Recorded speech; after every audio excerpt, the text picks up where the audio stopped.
अस्सलाम वालेकुम दोस्तों। आज हम स्टार्ट कर रहे हैं जी अपना नेक्स्ट लेक्चर। तो इस लेक्चर में हम दोस्तों फंक्शंस को देखेंगे। पिछला टॉपिक हमारा आखिरी टॉपिक था सब क्वेरी का। तो आज हम स्टार्ट कर रहे हैं जी फंक्शंस को। तो फंक्शंस में हम आज जो सबसे पहला टॉपिक है उसमें हम न्यूमेरिक फंक्शंस को देखेंगे। तो चलिए दोस्तों, मैं यहाँ पर सबसे पहले ओपन करता हूँ अपना MySQL वर्कबेंच। तो दोस्तों जब ये ओपन हो ही गया, बल्कि मैं यहाँ पर एंटर कर देता हूँ जी पासवर्ड।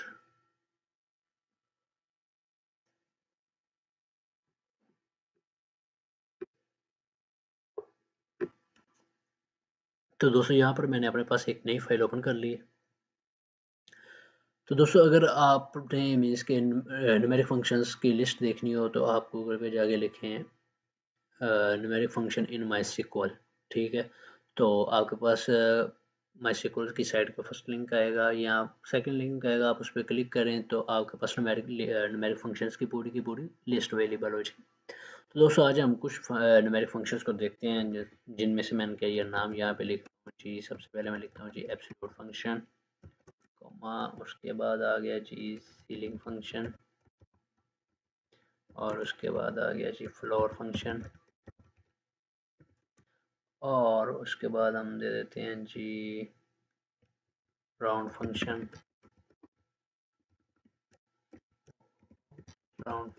और लास्ट में ट्रंकेट फंक्शन। तो दोस्तों अब हम स्टार्ट कर रहे हैं जी फर्स्ट अपने फंक्शन को, जिसका नाम है absolute function. ABS stands for absolute function. तो मैं यहाँ पे लिखता हूँ जी सिलेक्ट एब्सोल्यूट। ठीक है, यहाँ पर मैंने फंक्शन सिंपल लिख दिया। ठीक है, तो ये फंक्शन दोस्तों एक पैरामीटर लेता है। तो इसमें जो पैरामीटर देते हैं, सबसे पहले तो हम जानें कि एब्सोल्यूट फंक्शन करता क्या है। ठीक है, एक्चुअली दोस्तों जो नेगेटिव वैल्यू होती है ना, सबसे पहले तो याद रखिए हम आज का जो हमारा टॉपिक है वो है न्यूमेरिक फंक्शन। मीन्स के कोई इंटीजर वैल्यू है हमारे पास, ना कि कोई अल्फ़ाबेट। हमारे पास जितनी भी वैल्यू सारी की सारी इंटीजर में। ठीक है, और जो एब्सोल्यूट फंक्शन होता है ये हम इसलिए यूज़ करते हैं, या हम इसको इसलिए इस्तेमाल करते हैं कि हमारे पास कोई भी नेगेटिव वैल्यू आए, उसको ये क्या करता है पॉजिटिव वैल्यू में कन्वर्ट करके हमें दे देता है।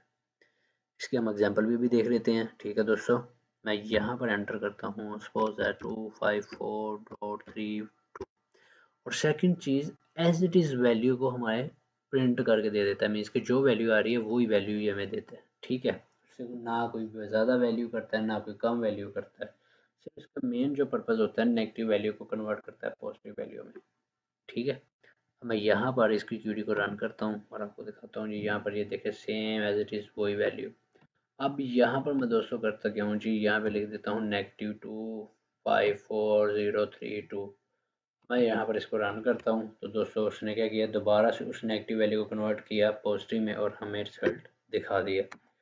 तो दोस्तों ये था जी हमारा एब्सोल्यूट फंक्शन। ठीक है, अब हम देखते हैं जी ceiling function and floor function. दोस्तों जो सीलिंग फंक्शन होता है, इसकी मैं थोड़ी सी एग्जांपल यहाँ पे बताता हूँ ताकि आपको पता चले। सेलेक्ट, सबसे पहले तो यहाँ पर मैं लगा लेता हूँ जी सेमी कॉलन, और उसके बाद सेलेक्ट सीलिंग फंक्शन, उसके बाद यहाँ पे सेमी कॉलन, और उसके बाद यहाँ पे मैं लिखता हूँ सेलेक्ट फ्लोर फंक्शन, और यहाँ पर सेमी। दोस्तों मैं इसको इन दोनों फंक्शन को समझाने से पहले एक बात आपको बताता चलूँ। जो फ्लोर फंक्शन होता है वो हमेशा एक डिजिट कम वैल्यू मीन्स के डिस्प्ले करवाता है, और जो सीलिंग फंक्शन होता है वो हमेशा एक डिजिट ज़्यादा वैल्यू डिस्प्ले करवाता है। सपोज दैट मैं यहाँ पे लिख देता हूँ जी 2.5, और यहाँ पर भी मैं लिख देता हूँ 2.5। एक्चुअली जब सीलिंग फंक्शन हम रन करते हैं तो उसके केस में क्या होता है जी, हमारे पास आउटपुट आएगी 3। मैं यहाँ पे बता देता हूँ जी 2.5, यहाँ पर आ जाएगी आउटपुट 3, और इसके केस में आउटपुट आ जाएगी इक्वल टू 2। होता क्या है जी फ्लोर फंक्शन और सीलिंग फंक्शन में, अगर सिंपल मैं जनरल एग्जांपल लूँ, ठीक है, मैं अभी कोई इतना ज़्यादा मैथ में नहीं जाता, बिल्कुल एक बेसिक एग्जांपल हो हम फ्लोर और सीलिंग के हवाले से, अगर रियल लाइफ में अगर हम अपने रूम को देख लें, तो रूम की वो जो ज़मीन है जहाँ पर मीन्स की जो फ्लोर है, ठीक है, वो मीन्स के उसकी केस में वैल्यू एक हमेशा कम होती है और सीलिंग हमेशा, अगर हम मैं इन दोनों का डिफरेंस देखो तो हमारे पास हमेशा कोई ना कोई न्यूमेरिक वैल्यू होती है, ठीक है। अभी सपोज दैट मैं पहुंच जाता हूँ जी, मैं कोई भी पॉइंट ले लेता हूँ इन दोनों डिफरेंस में, सीलिंग और फ्लोर के डिफरेंस में, मैं कोई पॉइंट ले लेता हूँ 2 पॉइंट समथिंग, सपोज जैसे कि अभी मैंने यहाँ पे लिया 2.5। तो वो क्या करेगा, जब मैं फ्लोर फंक्शन को रन करूँगा तो वो फ्लोर की वैल्यू बताएगा भाई 2.5 से 5 जो है, मीन्स के वो कह लें कि वो इन दोनों के स्पेस में वैल्यू मीन्स के लाइक लेट्स सपोज मैं इन दोनों का डिफरेंस के अंदर जो वैल्यू आ रही है वो आ रही है 0.5, ठीक है। तो जब भी मैं फ्लोर को चेक करूँगा तो फ्लोर हमेशा क्या होगा, वो 0.5 से लेस देन वाली वैल्यू देगा, मीन्स के 2.5 है तो वहाँ पर मुझे आउटपुट दे देगा 2, और जो सीलिंग है वो हमेशा ग्रेटर वैल्यू देगा। सपोज यहाँ पर 2.5 है तो मुझे डिस्प्ले कराएगा, जब मैं उसको प्रिंट करूँगा तो मुझे क्या डिस्प्ले कराएगा 3। अब मैं दोस्तों यहाँ पर दोनों को ही रन करता हूँ और आपको दिखाता हूँ। यहाँ पर ये देखिए जी, मेरे पास फ्लोर चला, फ्लोर के केस में मेरे पास आ रही है आउटपुट 2, और यहाँ पर सीलिंग में देखिए मेरे पास आउटपुट आ रही है 3। तो दोस्तों नतीजा क्या निकला, सीलिंग के केस में हमेशा ग्रेटर वैल्यू आती है और फ्लोर के केस में हमेशा लेस देन वैल्यू होती है, ठीक है। अब दोस्तों हम बात करते हैं जी, फ्लोर और फंक्शन हो गया हमारा, सीलिंग फंक्शन हो गया। अब हमारा जो फंक्शन है वो दो फंक्शन आ रहा है, वो है जी राउंड और ट्रंकेट। दोस्तों ये दोनों फंक्शन पैरामीटर सेम लेते हैं, इसके दो दो पैरामीटर लेते हैं, ठीक है।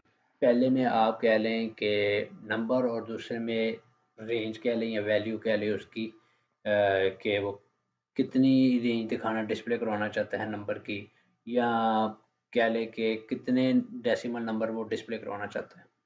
मैं यहाँ पे लिखता हूँ जी सेलेक्ट, ठीक है दोस्तों, राउंड का फंक्शन, ठीक है, और यहाँ पे मैं लिख देता हूँ 2.53 और यहाँ पर लगा देता हूँ कॉमा। जब दोस्तों मैंने सिर्फ सिंगल एक इनपुट दी राउंड के फंक्शन को, तो लिहाजा उसने समझ कंसीडर करना है कि सेकंड पैरामीटर में वैल्यू पड़ी हुई है 0, ठीक है।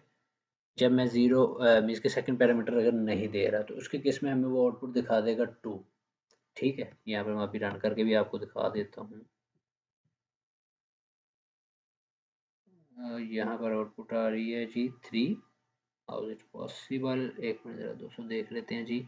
हाँ दोस्तों, आउटपुट इस वजह से 3 आ रही है, क्योंकि राउंड का फंक्शन में होता क्या है जी, 1 से लेके 4 तक की रेंज में जो वैल्यू होती है उसको वो काउंट नहीं करता, ठीक है। जैसे ही 5 पे आती है वैल्यू तो वो क्या करता है, अपनी लेफ्ट साइड की वैल्यू को ग्रेटर कर देता है। यहाँ पर मैं अभी दिखाता हूँ, मैं यहाँ पर करता क्या हूँ जी, सेकंड पैरामीटर लगाता हूँ कॉमा, और यहाँ पे लिख देता हूँ 0। जो 0 पॉइंट पे है ना, वो वैल्यू मुझे दिखाओ, ठीक है।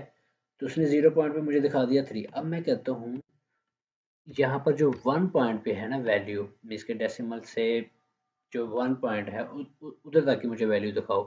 अब यहाँ पर दोस्तों देखिएगा मेरे पास आ गई 2.5।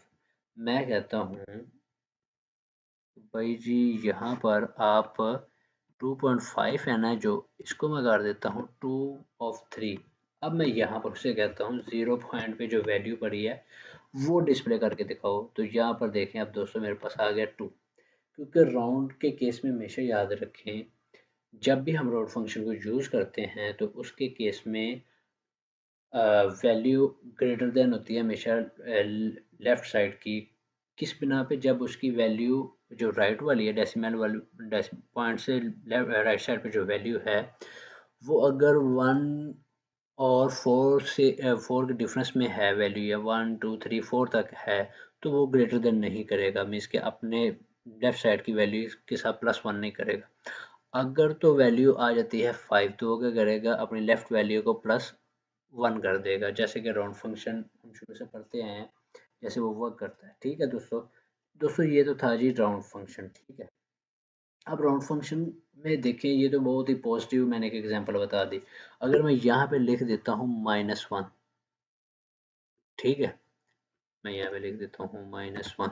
फिर क्या होता है, अब इसको ज़रा दोस्तों हम रन करते हैं। हमारे पास वैल्यू आ गई 0। क्यों 0 आई?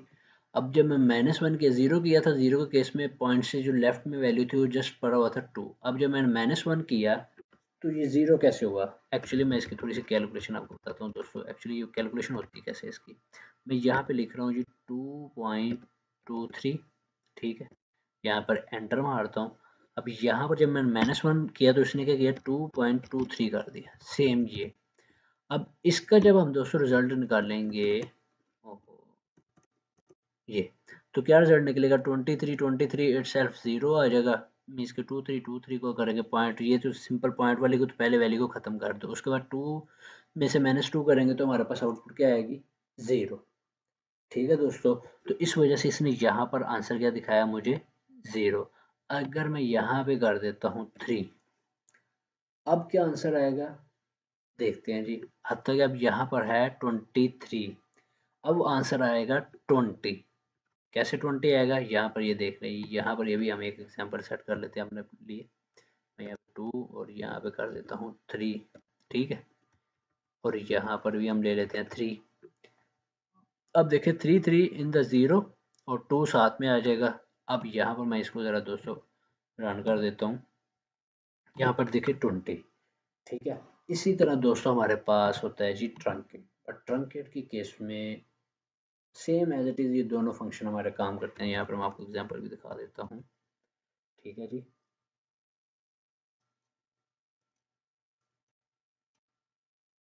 मैं यहाँ पे क्या करता हूँ जी, सेलेक्ट ट्रंकेट, ठीक है, मैं यहाँ पे लिख देता 25 253.122, ठीक है।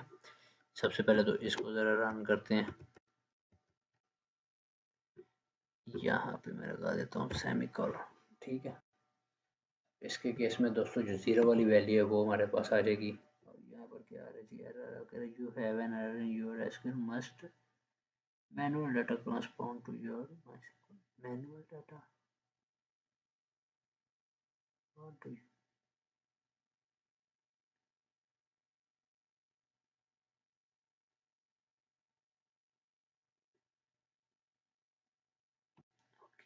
खत्म कर देते हैं, यहाँ पे दोबारा रन करते हैं।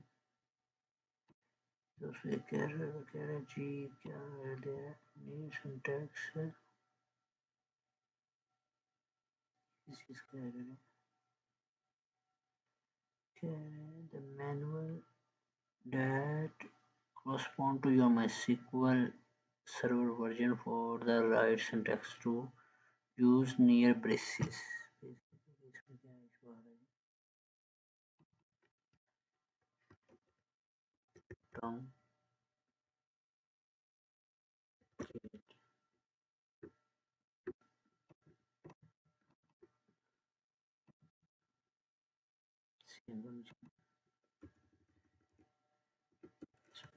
में 125 ये ले लेता हूँ, यहाँ पर मैं क्या देता हूँ 1 वाली वैल्यू दिखाए, तो यहाँ पे देखते हैं क्या क्या सही तो आ रही है 12.5।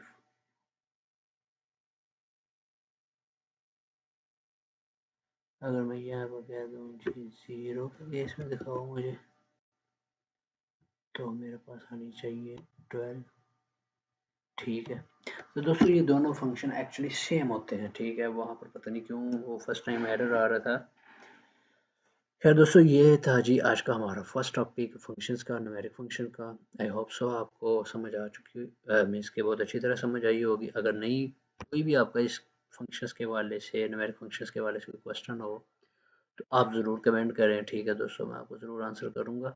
मिलते हैं जी अब अपने नेक्स्ट लेक्चर में, मुझे दें इजाज़त, अल्लाह हाफिज़।